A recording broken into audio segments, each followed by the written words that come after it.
Have you ever thought about the power of acceptance? How it can be a catalyst for serenity and peace in our lives? Imagine a man, let's call him Adam. Adam was a critic. He always had a knack for spotting the flaw in every person, every situation.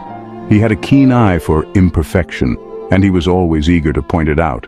After all, he believed that everyone wanted perfection just as much as he did. But Adam's critical eye did not bring him peace. Instead, it left him feeling constantly disturbed, constantly at odds with the world around him. He found people, places, things, and situations unacceptable, and this lack of acceptance robbed him of his serenity. But then Adam discovered something profound. He realized that his disturbance was not because of the world around him, but because of his own inability to accept the things he couldn't change. He realized that nothing happens by mistake, and everything is exactly the way it's supposed to be at this moment. The journey to this realization was not easy. Adam was an addict, and he could not stay clean until he accepted his situation. He realized that he could not be happy unless he accepted life completely on life's terms.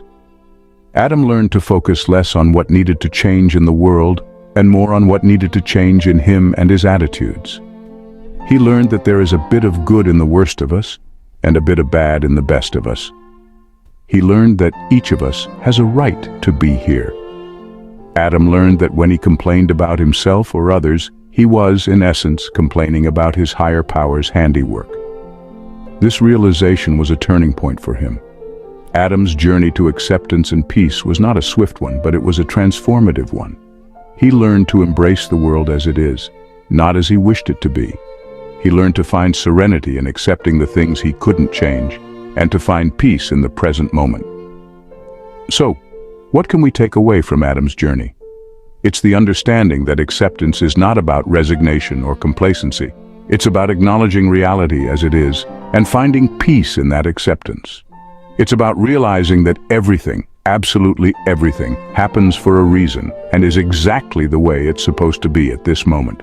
In the grand scheme of things, we are all on a stage and we are all just players.